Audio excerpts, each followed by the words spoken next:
Welcome to Popternative, where we dive into topical discussions from the worlds of pop culture, social media, and sports. Here is your host, Peter Remoliotis, aka PD Beats. Hello and welcome to Popternative. This is the podcast and talk show where we have digital discussions, the worlds of TV, film, news, sports, everything really depending on the guest. We talk about it all. As always, I'm your host, Peter Remoliotis.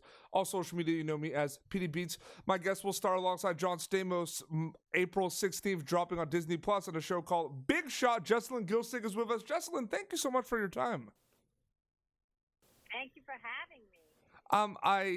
Before we kind of started, I told you that I had a chance to see the pilot, and there's not much more to say about it than just a great show with a lot of heart. Is it safe to say this show is just, that's the one thing you want people to get from it? This show has a lot of heart, right, Jessalyn? I'm so glad that's what you got from the pilot. I couldn't agree more. It's just gonna warm your soul, and I just the combination of all these girls and Yvette Nicole Brown and John Stamos. It's just, like you say, heart. I mean, these are people who care about these girls and want to see them succeed and all that it takes to do that.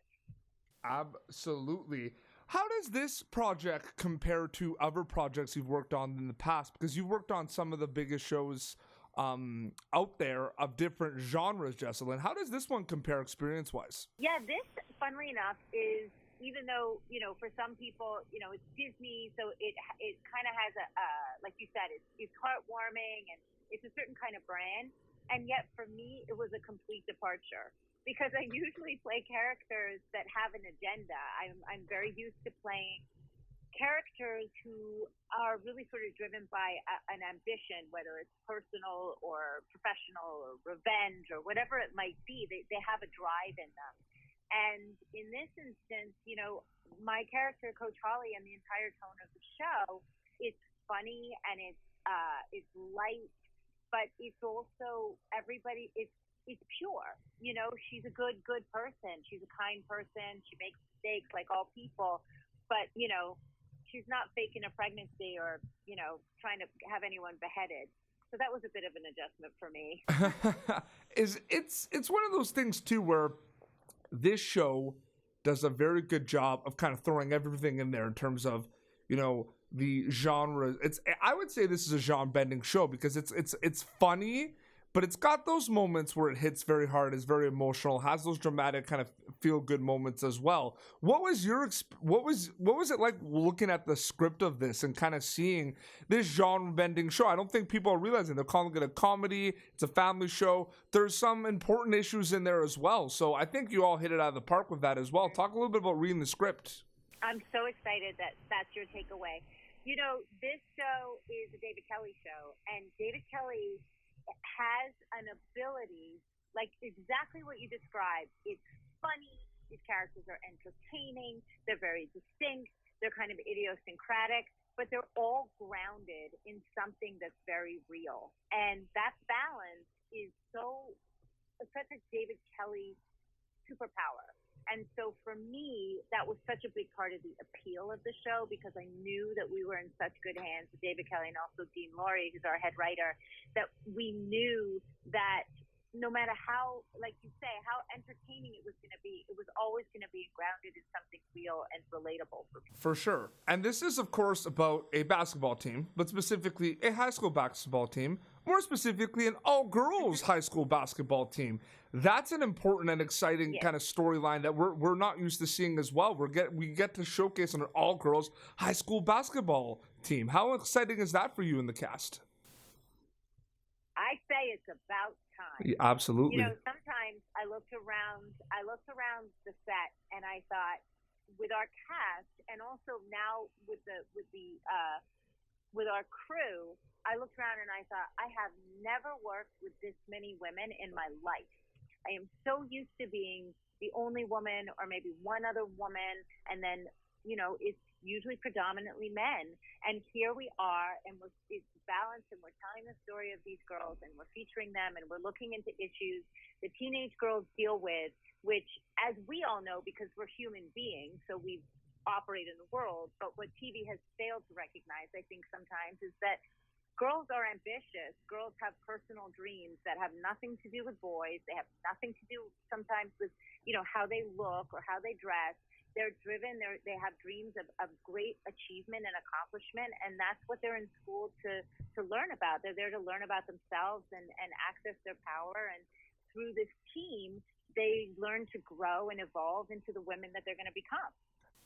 Absolutely. And to add on that, people kind of know, like big sports nuts like myself, we know about how seriously a lot of people take high school sports, but I think it's not talked about as much as like college sports, because I find it interesting. This is showcasing high school, and you see like with Friday Night Lights and other things as well, high school sports is like the big make it or break it to get like a college scholarship and everything. Isn't it interesting that we're gonna have this new dynamic where it's focusing on high school sports rather than college, Jessalyn?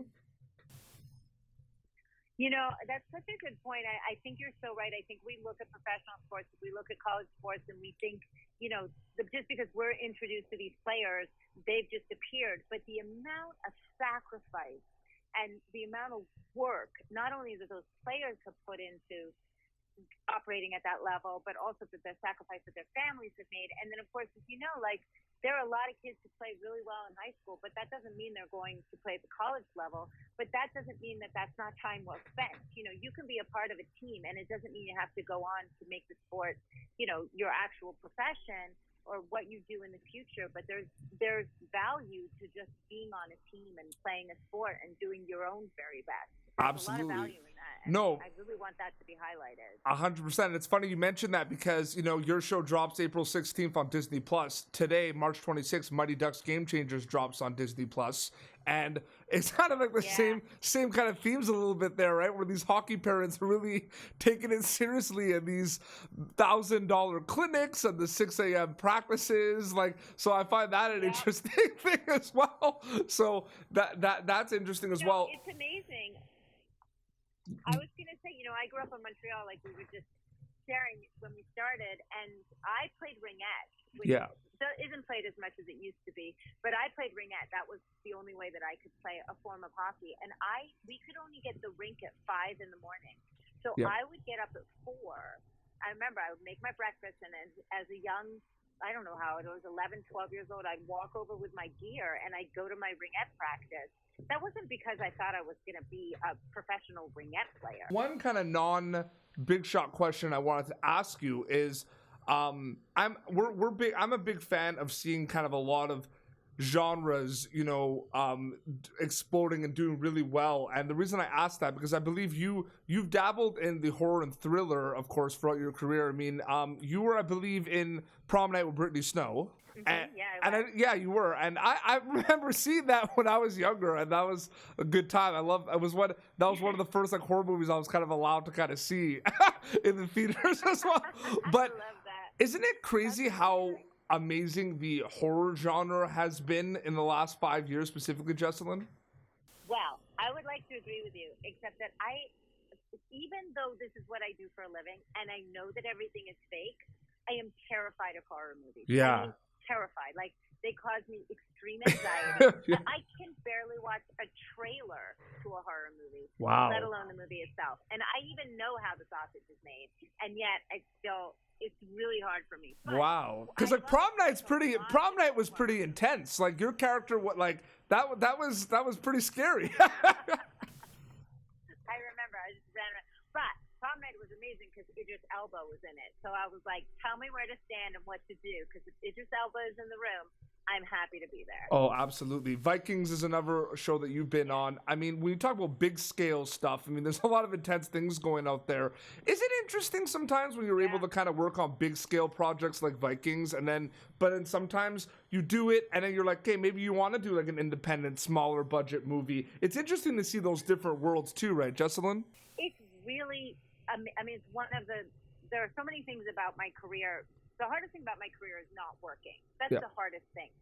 The best thing about my career is working, and it really rarely kind of matters like you say, I mean, if you're working with people and you're being creative and you're being collaborative, sometimes to do that on a really small scale means that you can focus on things that on a larger scale aren't going to be considered as important. So I agree with you. Swinging between the different size productions and the different genre is, you know, part of what keeps it so interesting, and I think keeps it challenging. Totally. The obvious answer to this question I'm about to ask you is you hope they enjoy it. You hope they watch it. You hope they recommend it to their friends. Diving into it a little bit deeper, what do you hope people get out of Big Shot when they watch it, Jessalyn? You know, I hope that they see themselves. I think that when you watch, you know, if you know, you can watch John's character and you can see a father really trying to learn to grow and to really receive his daughter as the individual that she is and sort of release his expectations of exactly what parenting is. Or you can look at my character and you can see a woman who's become a little bit sort of complacent in her life and her kind of waking up to her passion again. Or you can look at these girls and you can say, you know what, that's who I was in high school. And you can root for them individually because I think they're deeply identifiable. And I hope that we can all connect over that. I think there's something very honest about this show, and I'm really proud of that aspect. In the show, your character and John Stamos' character have one of the things I love about the pilot, and I love about a lot of shows these days, I think this is David Kelly, what you're talking about too, is I just love when you can get moved by a conversation, Jessalyn, between two characters. That's what I love. It's just two people chatting, but you can feel you're so like hit by what they're saying, and it really resonates. Yeah. That is what I kind of see a lot, and that was a takeaway from the pilot, is your character and John Stamos' character have some incredible conversations that don't seem to be super big scale and important, but they linger and they're pretty important. Do you agree with me when I say that a little bit? Listen, you're making my day. You're making me so happy because that's exactly what it is. This isn't exactly like we're not saving the world. We're not, you know, rewriting history, and but we're just, it's human. And life is about relationships and human connection and growing through being challenged by each other. And you're right, that is so in the David Kelly world. That's what he's so incredibly good at. And I think like what you're describing, at least my experience with David Kelly shows, is it kind of sneaks up behind you. It's only kind of when it's passed by where you kind of have a, that was kind of interesting. That was like there was a transformation in that moment. That it's not heavy-handed, but it's still meaningful. Absolutely. Jessalyn, I want to thank you very much for taking some time to chat about Big Shot here on Popternative. Thank you very much. Thank you so much. I so appreciate it. I always love speaking to a fellow Canadian. Yeah, absolutely. And Montrealer. Oh, of course. So we're they're going to be able to see the first episode April 16th on Disney Plus, and it's going to be great. And where can people follow you on social media to keep up to date with everything as well? So I am on Instagram. I'm at Gilsig because somebody took my name. And then I'm on Twitter at Jessalyn Gilsig. Amazing. Well, so seriously. Follow me and we can chat. Absolutely. Well, thank you very much. And congrats with Big Shot. All the best. And it's great. I can't wait for everyone to see it on the 16th. You made my day. Thank you so much. Take care. No problem. You too. Well, this has been Popternative. YouTube.com/Popternative for previous episodes. Until next time, it's Jessalyn Gilsig and PD Beats signing off. Thank you for tuning in to Popternative. Make sure to check out our past episodes of Popternative on YouTube. Be sure to like Popternative on Facebook and follow us on Twitter. This has been an Autograph Communications production.